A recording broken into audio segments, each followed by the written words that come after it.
the only thing that really matters for investors globally is US growth.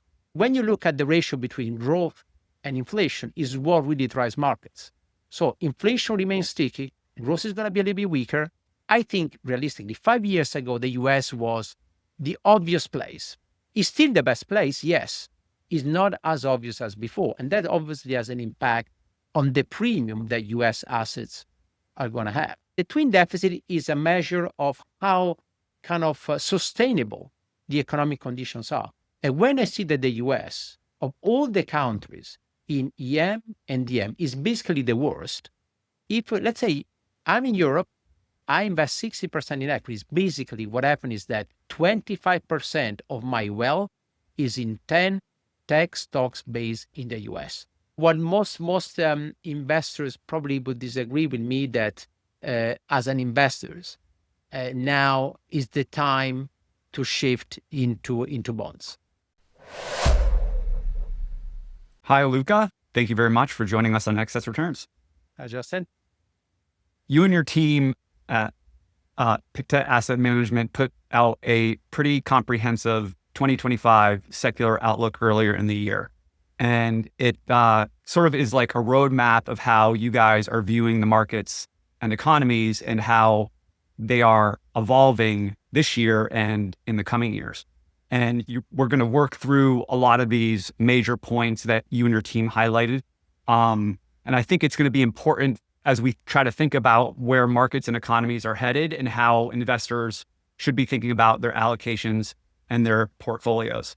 So this is going to be a really fun and interesting discussion. We are going to reference some charts throughout the discussion. So if you're listening to this on audio, you might want to go over to the YouTube channel. And also this report can be downloaded directly on Pictet's site. Just go under the Insights section and you can kind of search for it and find it.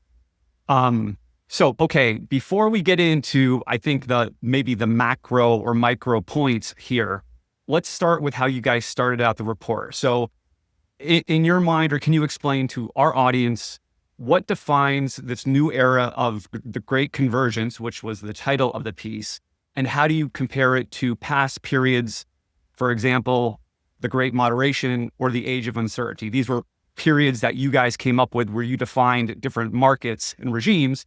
And so maybe I thought we could sort of start there to sort of lay out some context here. Yeah, well, thanks, Justin. I think the main point that we're making here is that markets and economies follow cycles and goes up and down, as we know.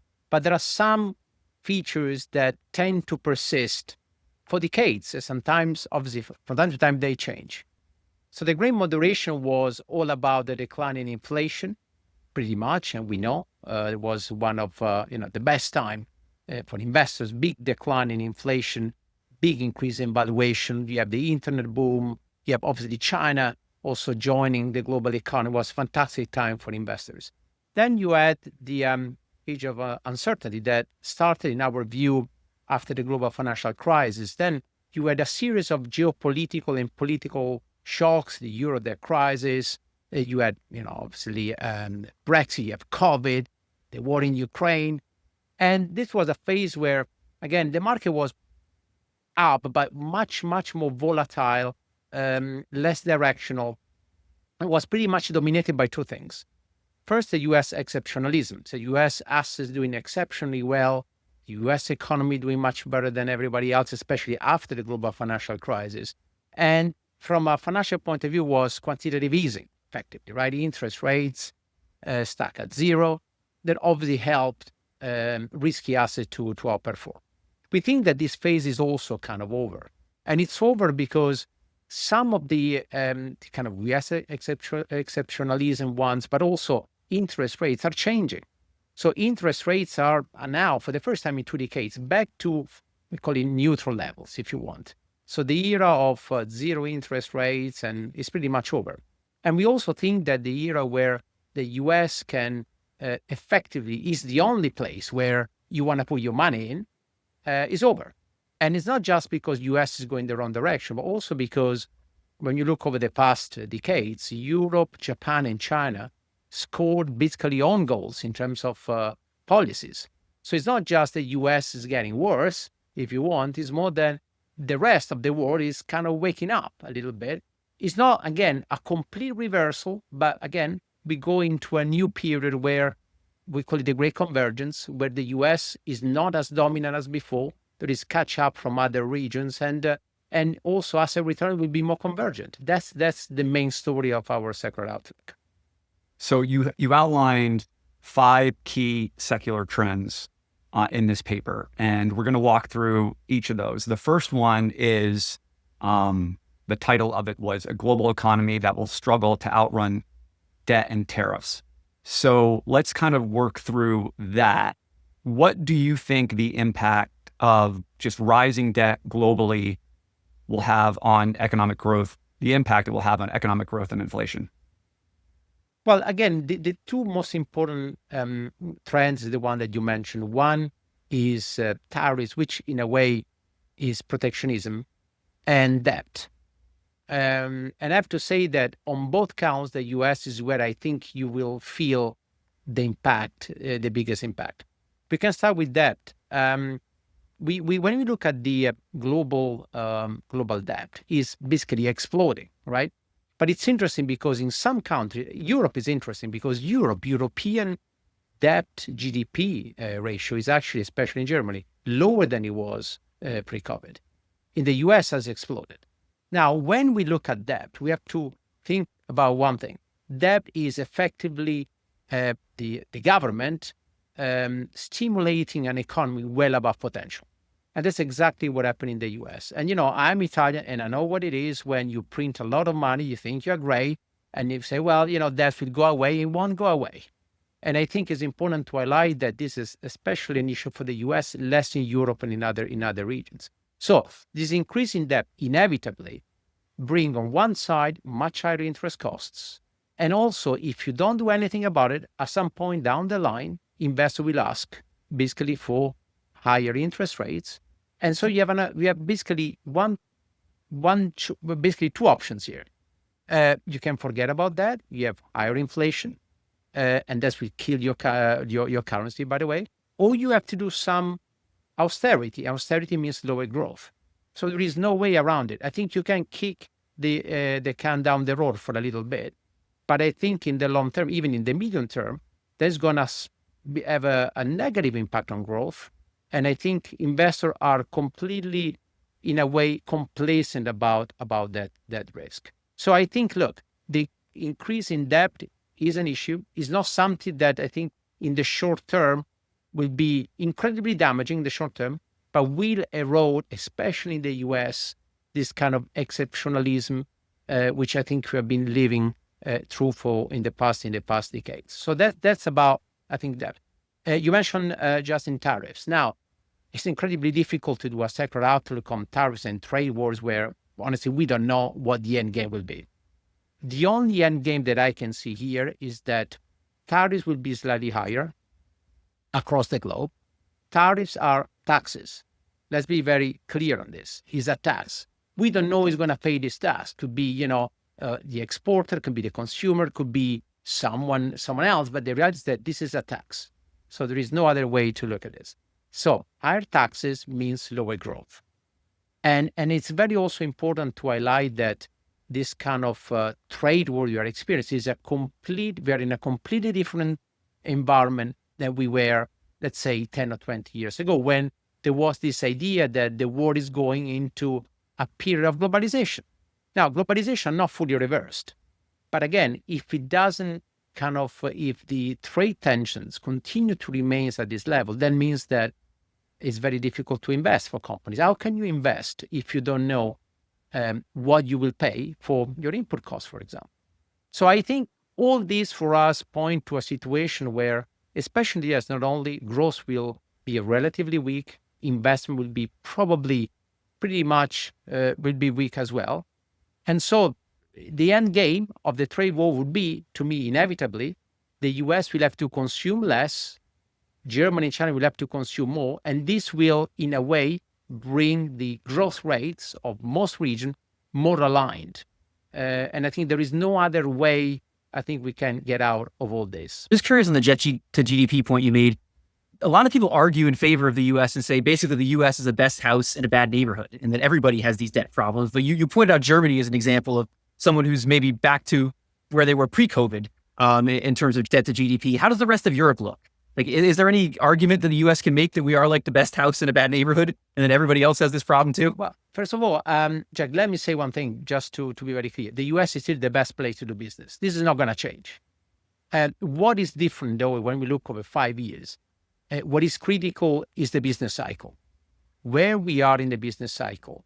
And the US has been growing fast, not only because they're a great place to do business, but also because we have seen an incredible amount of fiscal stimulus, which cannot go on forever. So what we are actually arguing here is that the US will have to do some kind of fiscal austerity. They may be forced by markets or not. I don't know. What I know that Germany and China are in the opposite camp, where they haven't done enough to support especially consumption. Now, we know that in Europe, and I'm Italian, I live in Germany, our culture is to save. You will never see a saving ratio in Germany of 2 or 3 or 4%. They're always going to be around 10. But now they're 15. They're simply too high. You mentioned the rest of Europe. That's also interesting because in the past, we looked to at the periphery, let's say Italy, Spain, Greece, as an area of weakness. In fact, now it's completely different. It's the core that is suffering. It's Germany. Italy, Greece, Spain, they're not booming, but they're doing better than the core because the south of Europe went through a long period of incredibly painful, if you want, internal devaluation. If you look at spreads, everywhere in Europe, relative to Germany, is below 100 basis points. The famous gap in productivity has almost gone. So Europe, in a way, in a much better position than it was, but you still need Germany growing. And to grow, you need to encourage people to spend. It's not easy, but they have the room to do it. And I think now also the willingness to do it, which is, I think, that's the real change now. What do you think the biggest takeaways are? There was one chart you had in here, which has average growth rates and then for countries and regions, and then also inflation and also the trend. I think your expected trend, if I'm interpreting that correctly. So what do you think for investors is and you hit on some of this before, I think, but what would be the biggest takeaways from these visuals that we're looking at? Well, the main message, first of all, is that the only thing that really matters for investors globally is US growth. And I say that I'm based in London, I'm Italian, but I have to say that every time I look at the data, the only thing that matters is US growth. Why? Because US GDP is only 25% of global GDP, but US equities account for almost 70% of global equities, and earnings, roughly 50%, if not more, are basically made in the US. So when you look at the US, again, if we are right, we look at the yield curve, we look at the output gap, fiscal easing or fiscal tightening, we estimate or we forecast growth of 1.5 in the US. The Fed say 1.8 is the trend growth, which I think makes sense. The last 5 years, growth was 2.6 per annum. So we go from roughly, to be a little bit above trend to be below trend. It's not the end of the world. But the reality is that even 1 percentage point less in terms of growth, from 2.6 to 1.5, has a huge, huge impact on global equities. And so our view is that when you look especially the US, which again is what really matters for financial markets, you're going to have relatively high inflation, a combination of what? Well, a weaker dollar, tariffs, too much money around if you want. Also, immigration policy has an impact on inflation, and weaker growth. And when you look at the ratio between growth and inflation is what really drives markets. So inflation remains sticky, growth is going to be a little bit weaker. That's why, what is important for investors to accept the fact that the next 5 years will be weaker, worse than the past 5. Nothing dramatic, but investors will feel it. Where do you fall on the Fed and rates? Because it seems to be there's a growing chorus, and it's not just Trump. I'm hearing it more that, more and more people are thinking the Fed should be looking to ease at some point here. But obviously Powell has kind of maintained his disciplined view that, inflation is still relatively high, or could come back, I guess. So what's your view on what do you think the Fed should be doing?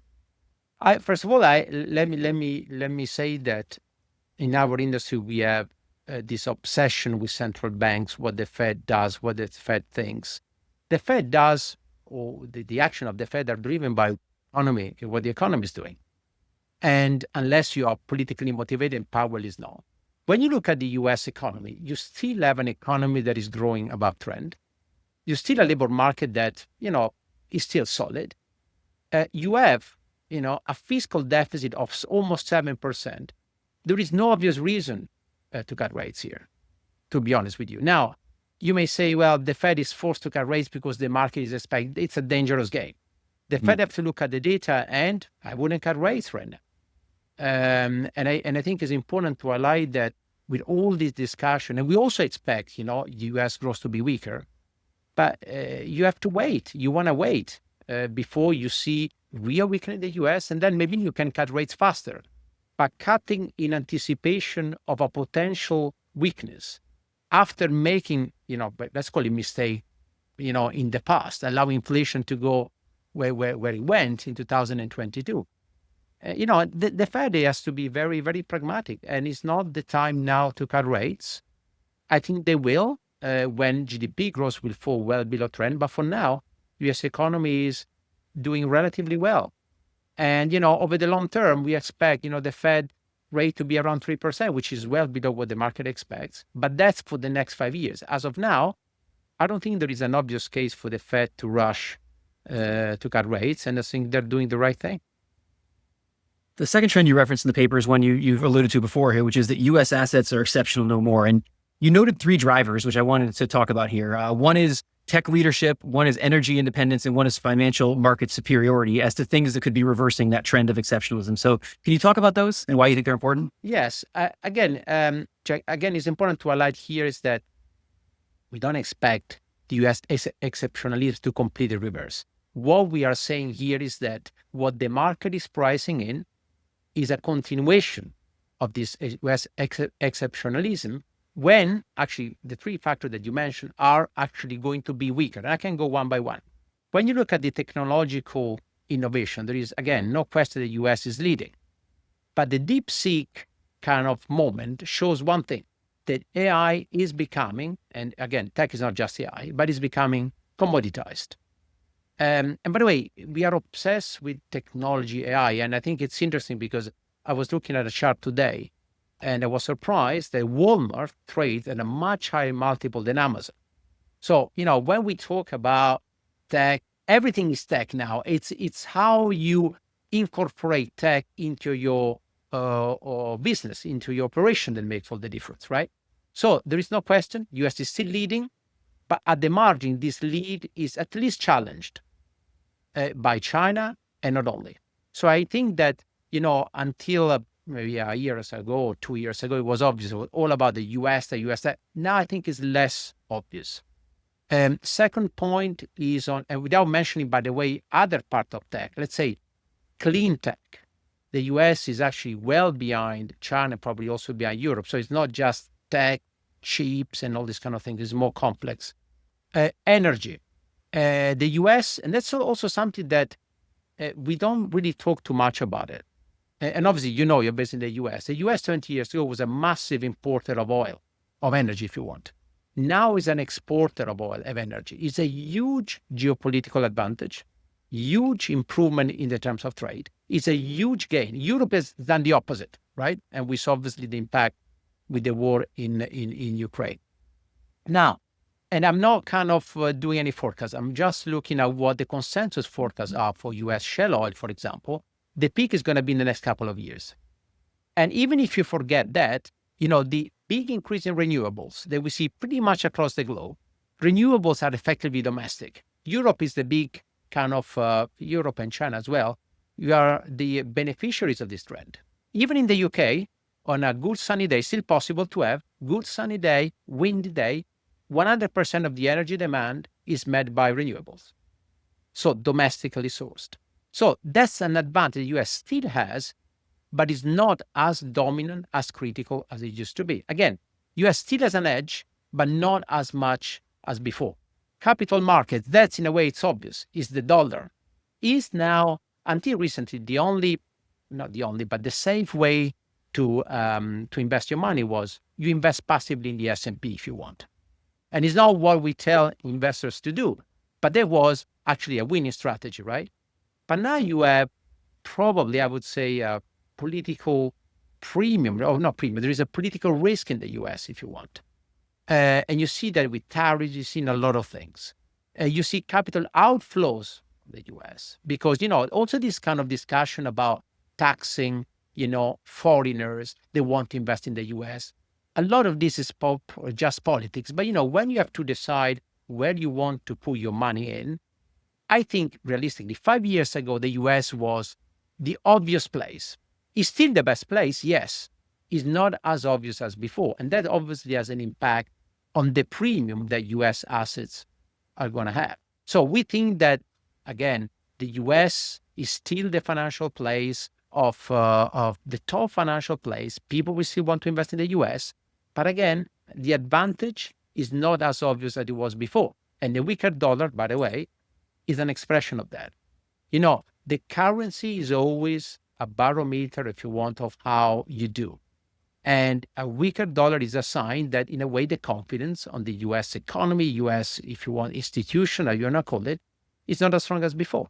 And so that's why I think there are these three areas where the US is still leading, but not as much as before. And this requires, again, an adjustment in the premia, if you want, or discounts of asset markets. It's funny to your initial point, when people hear the end of U.S. exceptionalism, they think some sort of, collapse is coming. But it sounds like what you're saying is the U.S. from a financial market perspective is just going to kind of be like everybody else now. We're not going to be better than everybody else. We're going to kind of be the same as everybody else. Yeah, I can give you one number, Ajay. The U.S. is now roughly 64%, account for 64% of global equities. We expect to be 60% in 5 years' time. So it's nothing really dramatic. But if you look on a chart, you see the inflection points. And this will require, by the way, a significant reallocation of money, especially for outside of the US. So it seems like it's a marginal change. But in fact, when you put all these numbers into models, this will require a quite significant change in the allocation of especially foreign investors into the US. Yeah, and to your point, these foreign investors, a lot of these huge foreign investors are like barges, right? To an extent, like it takes them time. Like they're not going to tomorrow cut their U.S. allocation by a massive amount. It's going to take them a long time to make those changes. No, exactly. And also, let's not forget that, again, it's always like a relative game. We think there are fantastic companies in China, U.S., and Japan, but still the best are in the U.S. And I think that's obviously will keep demand for U.S. assets alive. We are not going to expect a massive capital outflows, but these huge inflows, they won't happen. And that's, again, has a big impact on financial markets. I want to briefly reference a chart you had in the paper. It's figure 12. And it talks about this idea of the twin deficit. So can you talk about what that is and sort of what that means for the U.S.? Yeah, that's it's an interesting question, Jeff, because, when I speak to my clients, a lot of my clients say, well, of course, the U.S. is running a current account deficit. It's always been the case. No, it's not true. It's not true. Until the 90s, the U.S. had basically the current account was pretty much balanced. So there is an issue here because when you look at countries where they've been successful, at least in terms of performance of their currencies, right?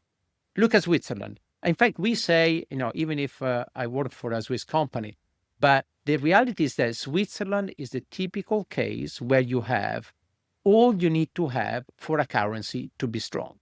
Low inflation, fiscal discipline, strong trend growth, immigration, political stability. It's not rocket science. That's why the Swiss franc is what it is. It's a straight line going upwards. In the US had a lot of these things until recently. And the twin deficit is a measure of how, not how an economy is doing, how kind of sustainable the economic conditions are. And when I see that the US, of all the countries in EM and DM, is basically the worst, well, then I have to ask myself the question, does the US really deserve a 30 or 40% premium? And probably not. And again, it's more like a risk that I see. And it was not always like this. It was not always like this. 10 years ago, it was not like this. So is the fact that there is a significant deterioration in the US economic fundamentals, which in our view are supported by what? By significant fiscal stimulus show up, by the way, in this twin deficit, which I don't think is in the long term sustainable. Going back to your point about technology before, like, what do you think is the potential for? I mean, obviously, one of the reasons the U.S. is what it is we've generated the great technology companies inside the U.S. What do you think the potential is for that to broaden over time and for some great technology companies to come from places outside the U.S.? Well, I think that, first of all, it's impossible for me to identify. There would be, in 5 years' time, new technology that we don't even think about. It's very difficult to predict that. The winners of today may not be the winners of tomorrow. Think about Nokia, BlackBerry, all these kind of things. Now, I think there are no U.S. champions, more in Asia than in Europe, maybe. They're very focused on some niche parts of tech. Again, I can't predict the new technological innovation. What I can tell you, though, is that the market is increasingly giving a boost to companies that are able to use AI, for example, in their businesses. So it's not about just producing tech. It's about how you can exploit these technological advances for your business, the day-to-day operation. And this, to be honest with you, I think I see a catch-up from Asia and Europe as well. But again, there is no question the U.S. still has the lead on that front. And I think the real question here is that, are we seeing, and that's the big kind of risk, maybe too much capital going into AI data centers? Because the experience that I have, and we all have, is that when there is too much capital going into one area, what you have is a big decline in profit margin, and at some point, a significant slowdown. I think the demand for AI especially seems to be growing every day. I think it's important to highlight that probably this kind of the rate of change is not sustainable in the current form. So I fear that maybe we are seeing potentially the peak of that. But again, we are just at the beginning. So what I'm saying is there is a huge potential for AI in almost every part of our life. And it's not obvious to me that the US will continue to have an absolute lead in all of them. And that's in a way the story behind our secular outlook.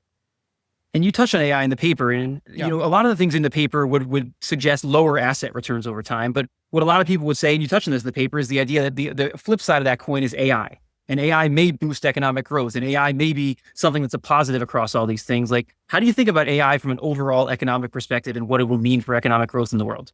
Now, look, we ask our economists, right, to give us a sense of what we can expect from AI from a productivity point of view, because the only thing that matters is productivity. And our economists are telling us that what we can realistically expect is a boost between 0.2, 0.3% per annum. Now, this seems like low. It's not low, but if we think about what's going on in the rest of the economy, especially tariffs, protectionism, taxation, well, in our view, the kind of the tariff or the trade wars will almost completely offset the gain coming from AI.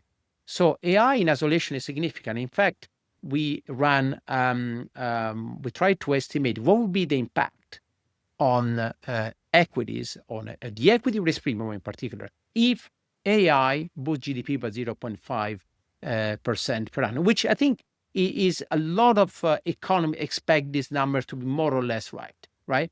And we get a PE of 22, but we are already at 22, 23. So the point here is that what I feel is that the market is already expecting a significant boost to productivity, which I think is questionable. It's questionable because, it depends on regulation. It depends on a lot of things, demand for energy, demand for water. So it's not as simple as it looks. The market seems to be on the very optimistic side. Our economists are more cautious. And so that's why, again, we have done all this analysis, and we don't think that AI alone would justify, let's say, a P in the US, 12 months P close to 20, 23 times. So your third theme of the paper was stars aligned for income generating assets. So can you talk about what you're getting at with that? Yes. I mean, the last few decades was all about anything but bonds, right? Jack, we are used to think as German bonds are the safest assets in the world. And in real terms, if you owned a 30 years bond, you would have lost almost 70% peak to trough. So bonds are not like safe haven, but what hasn't changed is that there is a huge demand for income. Why? Let's say you're a passive investor and you invest 60% in equities. Of these 60%, basically more than half effectively are in stocks. They don't pay any dividends. They're fantastic companies, but they don't pay dividends because they have growth. If I'm getting older and I need, an income because I'm close to retirement or I'm retired, I need something that pays me a stable and reliable income. And these are not tech companies, right? The companies are great, but they're not paying income. Who's paying income? Bonds, fixed income, or also some companies as well. But the reality is that we are getting older. Pensions are not as safe as it used to be. Again, the equity market is more a source of capital gains and income. So I think there is a significant underlying demand for income generating assets. And so, yes, bonds have been, government bonds, terrible investment over the past 10 years. But I think there is a lot of potential for credit, emerging market debt, but also some parts of the government bond market where yields are now high enough for me to think that they can perform well. If you buy an inflation protected bonds in the US 30 years, you get a 2.6, 2.7% return per annum after inflation. These are the kind of yields that I think are interesting. Even more in credit, we are very bullish on credit, very bullish on emerging markets, but there is a lot of demand, pent up demand, if you want, for income, which is not met by equities. And that's the key message in our secular outlook. And do you also feel like rates will be coming down a little bit over time? Is that part of your positive outlook as well? Yes. In the US, we have the Fed at 325 as a kind of long-term equilibrium level. So there is still a 100 basis points decline there. Europe, we are pretty much there at equilibrium level. There is some upside in rates in Japan and Switzerland. I would say overall, our view is that interest rates will be in real terms very close to zero. And the reason is that even if normally should be slightly above, is that's what we mentioned, Jack, before, is the level of debt is very high, right? So central banks have a mandate. They have to keep inflation low. But also, inevitably, if you hike too much at a time when the debt levels are very high, that's very deflationary, right? So I think it's important to highlight that for us, the end game of all this is for the Fed to keep interest rates maybe a little bit below where they should be. Inflation will be a little bit higher, and probably some kind of passive fiscal tightening has to happen as well. And what would really help in all this, a big decline in the oil price, because we know this will keep inflation expectation low. It's a very narrow path, but I think the most central banks across the globe cannot afford to go much above, zero real interest rates. And this, I think, where the world will be in 5 years' time.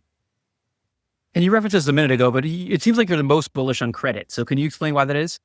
Yes, we're bullish on credit because, first of all, our view on credit, we look from an absolute point of view, because I understand that when you look at the credit spreads, especially in the US, investment grade, 80 basis points is almost an all-time low. So in relative terms, I think it's difficult to make a strong case for credit. But when you think about the level, though, of yields that you can get, 5% on investment grade, if you look at in the US, if you look at the high yield, you can get close to higher than 7. So these are actually, if you think that inflation is trending down, even it's very volatile, these are levels that are actually quite good. Default rates are not going up that much because the balance sheets are very, very, very strong. So I think that, in an environment where growth is not going to be great, inflation is probably going to be sticky, but relatively going down a little bit. That's actually a very good environment for credit, especially I have to say in Europe, because in Europe, I think there is a clear path for lower interest rates. Default rates are even lower than in the US, and we expect the US or the European recovery to be non-inflationary, which is a very good environment for credit. So we like credit, and we like also emerging market debt, by the way. Okay, so relative US developed emerging market debt, you're the most bullish on emerging market debt at this point.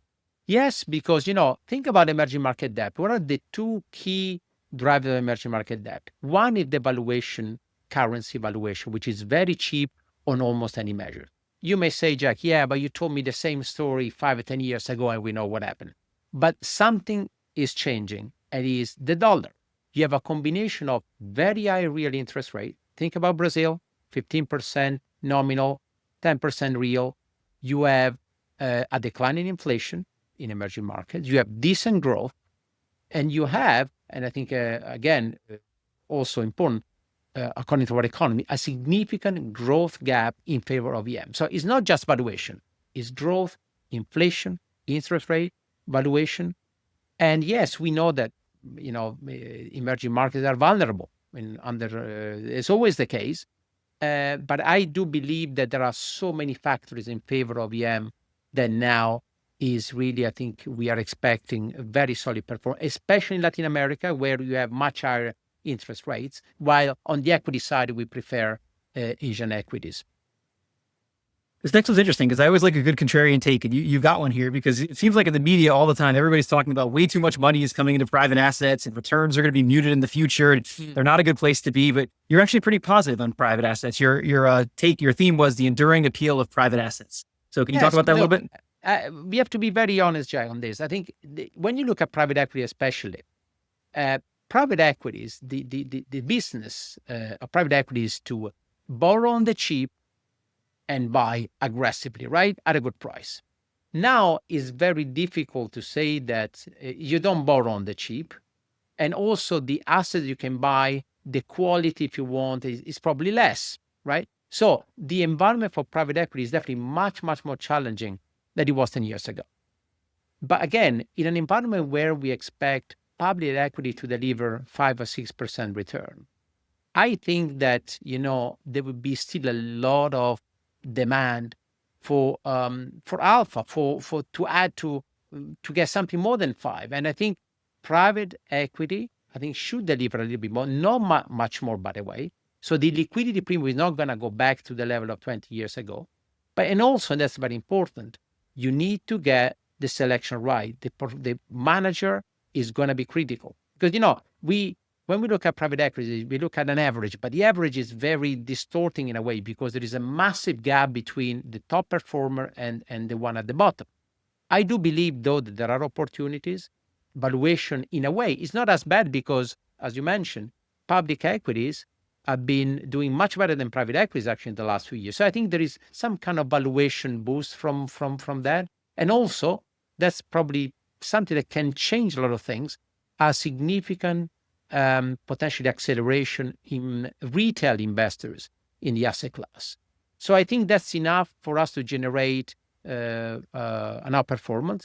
But let's be very clear on this. The golden age of private equity is probably over, but still, I think private equity should be able to deliver some positive returns. We're more bullish on private debt, though, because I see lower interest rates, again, very solid balance sheet of corporations. So in a way, if I have to pick one between private equity and private debt, I would definitely go for private debt. What do you think about the impact of companies staying private longer? It's something I think through a lot, and that might be a pro in the case of private equity, is that a lot of the returns of the strikes of the world have been realized by private investors instead of public investors. Like, how do you think investors should think through that trend of companies staying private longer and a lot of those gains, accruing in the private market? I don't think this is going to change much. Is a secular trend. Is obviously a little bit more difficult to cash in for let's say a private equity firm. But the point here on IPOs and everything is that what we have seen in the past few decades, really, a lot of good companies going private very, very quickly. They stay there a little bit longer. So I think, and now this interaction between public and private is much, much stronger than before. So again, that's another element of convergence, which is the story. But I don't see, Jack, any significant change in that trend. And I'm afraid that, I don't know if it's good or negative for investors, it depends where you are, but I don't see any significant change. I don't see IPOs, going back that much. I'm afraid there is a secular trend for companies to stay private. A lot of owners prefer it that way. And again, a lot of investors will be able to access private equities probably much more than they used to be in the past. So your fifth one was equity investing in a winner-take-all world. And this is very interesting because we've seen very high levels of market concentration. You've kind of got two camps on that. You got some people who say, obviously, the market should be concentrated. Those are the greatest companies in the world. They're making tons of profits. They're very profitable. Like, they should be a huge portion of the market. And you've got other people who say this is a risk factor going forward to have this level of concentration in the market. So just before we get into all the other points, can you talk about your general thoughts on this idea of market concentration? Yeah, first of all, I like to say that the general consensus is that this is bad. It's bad for competition. It's bad for growth. It's bad for investors. Too much risk. I have, in a way, a more balanced view. First of all, let me clear on the fact that there are strong economic reasons why there is a strong concentration. First of all, network effect, tax.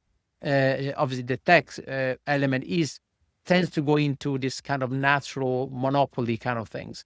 We also had globalization. A lot of factors, in a way, are going into the direction of strong, even national champions, in a way, even security issues, in a way, are supporting this trend. So it's not all negative. We have seen in the past, by the way, we had, when you look at the share, for example, of market cap, in tech now is 25%. It was the banks in 2008 and energy in the 80s. So we have these phases, right? There is nothing wrong and there is nothing to be overly concerned about it. What I'm concerned about it is that from a purely risk management point of view, because a lot of investors are passive investors. If, let's say, I'm in Europe, I invest, the same argument that I made before, I invest 60% in equities. Basically, what happened is that 25% of my wealth is in 10 tech stocks based in the US. That's the issue. And it has nothing to do with that good companies back home. The reality is that you have a lot of concentration in one sector, in one country, in a currency that is not mine. So I think that this is the main story. Investors will look to diversify different regions, different sectors. But I think the fundamental reason why this concentration is there, I'm afraid, is a secular nature, something to do with regulation, with network effects, with globalization. This is not going to reverse, but we think that this concentration has peaked. And just because it has peaked, I think this will require an adjustment in terms of allocation by global investors. One more here before I hand it back to Justin. Do you have any thoughts on how AI will impact this? Because I've thought about this in a lot of different ways. On one hand, these companies are obviously spending the most money on AI. You could argue it's going to exacerbate their dominance. But on the other hand, it's much easier for people to compete now. AI is going to be a tool for smaller companies to be able to expand themselves. So how do you think about AI relative to concentration? I suspect it will increase concentration because the amount of, in terms of the, let's say, when I say production, there is the production of, if you want, AI will be, I think, even more concentrated because it requires a huge amount of CapEx, right? And it's very difficult for small companies to compete. Then there are the niche area where I think that is more the application of AI, where I think that's where the real value is, right? And everybody can capture this value wherever they're based. So in terms of market cap, the concentration will remains there. There will be some probably non-US champion coming from Asia and Europe probably joining in, but I don't think that AI will reduce concentration. But will obviously give a lot of small companies the ability to compete at a kind of on a niche level, thanks to AI. But I think in terms of market cap, and I don't see how AI, in the way it is done, will reduce the concentration in the market. What were some of the other investment implications sort of here? Like, I think you may have been lobbying for, investors to maybe start to allocate a little bit more to like mid caps or those types of companies that might have the characteristics of these great winners and try to sort of find them before they became great companies, for example. Yeah, we have, to be honest with you, we don't have really kind of a strong preference in terms of styles, right? But we think that the mid cap, especially in Europe, by the way, they have a lot of potential because they're much more focused on the domestic economy. They will benefit from this kind of big, by the way, big fiscal stimulus coming from Germany. And so we think that there is a lot of value. They tend to outperform, by the way, more than small caps. So I think there is value there. And again, when we think about this theme of convergence, the convergence means that an equal weight approach makes more sense. So instead of investing everything in big cap and hoping that this kind of AI will continue, our approach is completely different. Whenever possible, go for an equal weight approach, which inevitably means reduce a little bit into large cap, more into mid cap. Small cap is more difficult because there are also liquidity issues. So that's what we are basically saying. Take some money out of the large cap, invest more broadly, regionally, sectorally, but also in terms of size. So there is nothing magic about this, more the mid cap. It's more that they are typically in areas that are more focused on the domestic economies, more industrial, which I think that's where I think the growth is going to be. And so that's why we have preference for mid cap, and especially in Europe. We think that European mid cap and European high yield corporate bonds are the best way to play this kind of European recovery if it ever materializes. In the document, you had some 5-year return forecasts for specific markets, and we'll bring those up here. So let's just talk through this. Clearly, it looks like the future potential returns, look much higher in other places outside the U.S., as you've been making this point throughout this discussion. But just talk to this chart a little bit. Yeah, one thing that I want to highlight is that a lot of this comes from the currency aspect. We tend to forget that when we invest as global investors in a market that is not our domestic markets, you have a significant currency risk. And most investors don't hedge, it's too expensive. My Swiss friends are telling me, look, I can't really hedge the exposure to US exposure because it costs me 400 basis points per annum. I can't do it. So in practical terms, when we invest in a non-domestic market, there is a lot of risk coming from the currency. Now, we are expecting the dollar to depreciate by another 10 to 15% in the next 5 years. And because, we expect low returns, this is a huge impact in a way for total returns. So the share of the currency in the total return is going to be much, much higher than it used to be. So just to make this point clear, that this underperformance of the US in a global context is mainly coming from a weakness in the dollar, not so much from a local kind of performance at a local level. The second point that we're making in the US is that even if we expect earnings growth to be quite solid, what we find difficult to believe is that a multiple of 23 times is incredibly difficult to sustain. And you don't have to make some heroic assumptions. If just by saying growth at 2% instead of 2.5, and inflation at 3 instead of 2, you get to a multiples of 17, 18. So it's very difficult for us to see any upside on valuation. The upside is on buybacks. That's fine.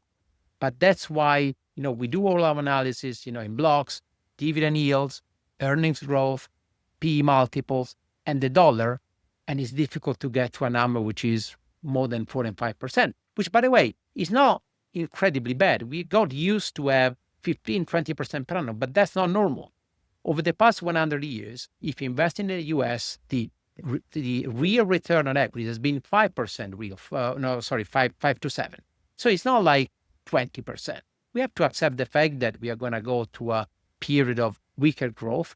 And if you look also the forecast that we have, Europe, Japan will do better in emerging markets. It's mainly a currency story. So again, going back to the point before, is the end US exceptionalism doesn't mean a collapse in US stocks. It means that US stocks will grow a little bit less than it used to be. And from a non-US perspective, the currency risk makes this kind of underperformance much bigger than it actually is. And I think that's the main point here. I mean, we talked about the importance of private assets before, but here in the U.S., a lot of investors it's been drilled into them that the 60-40 portfolio is all you need, and 60% stocks, 40% bonds, and it's been up until maybe 2 years ago, it was an exceptional 40-year run for that type of portfolio. But how do you kind of see the importance of other assets, maybe like gold or real assets and alternatives in sort of that type of investment allocation? Well, if you look at our forecast, right, we have a convergence, going back to convergence, close to 5. Equities close to 5% per annum, bonds 4 to 5, gold 5. So everything, in our view, we get close to 5, which, is not great when inflation is 3. And so the question is, what can I do? You can obviously take more risks. I think also if you have a longer time horizon, you need to be able to play market tactically. You cannot just sit down and invest passively. That's one element.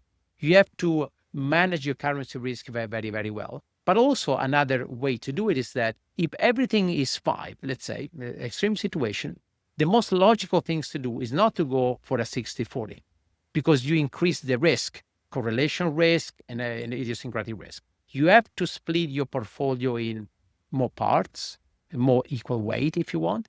And, our suggestion is obviously depends on your risk appetite and everything, to have 40% equities, 40% bonds, 20% alternatives. Makes a lot of sense.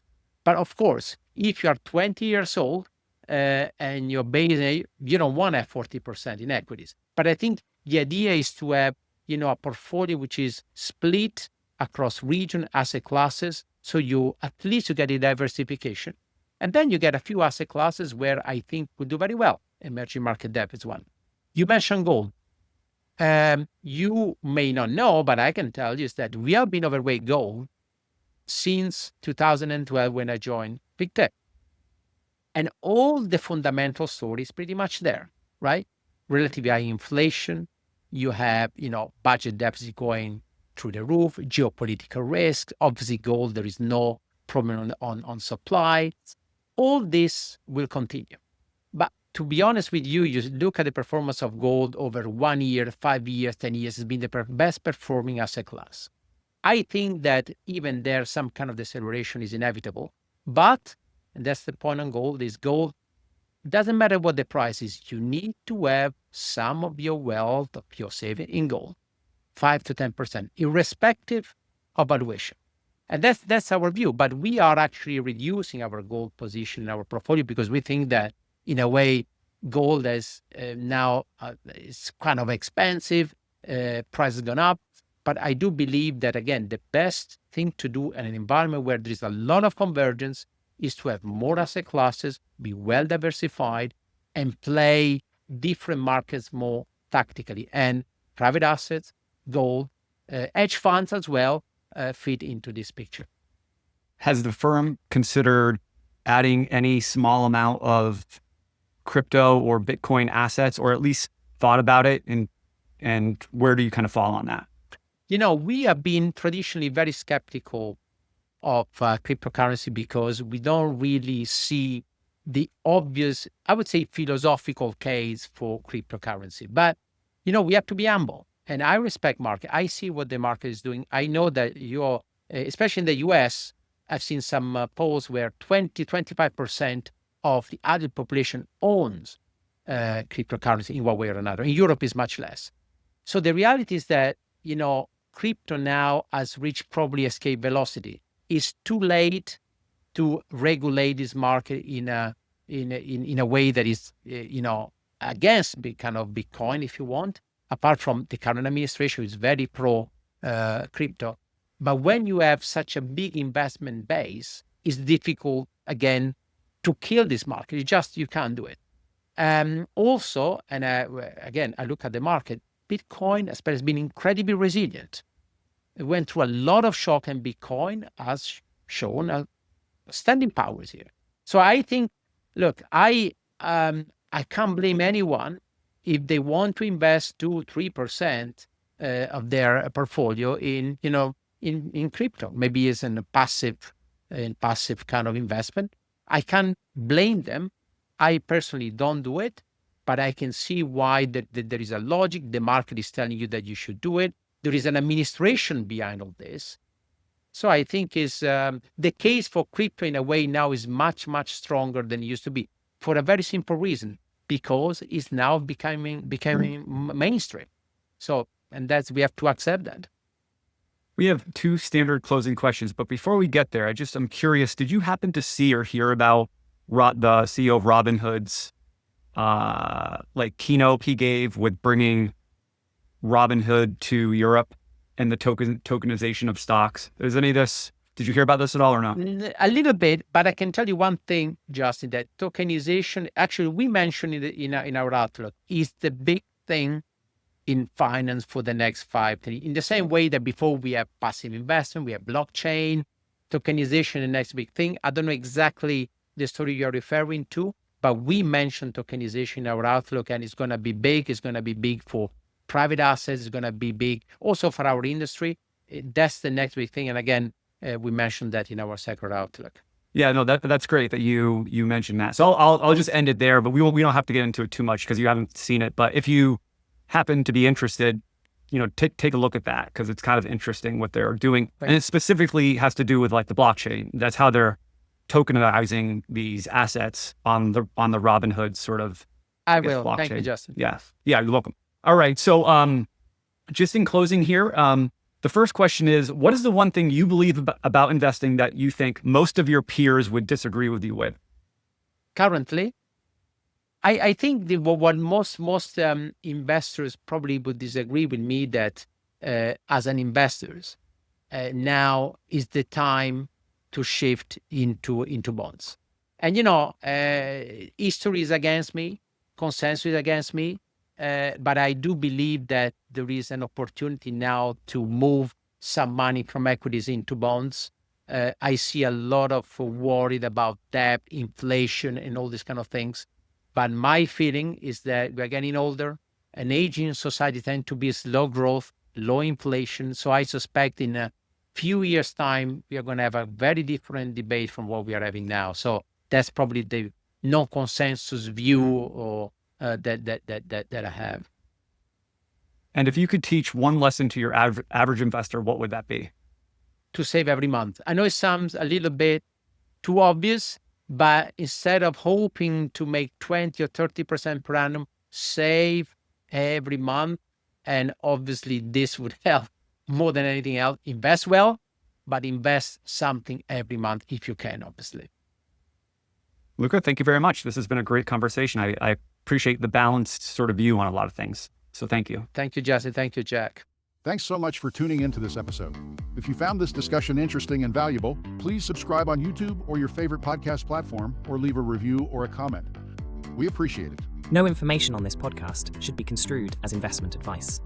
Securities discussed in the podcast may be holdings of the participants or their clients.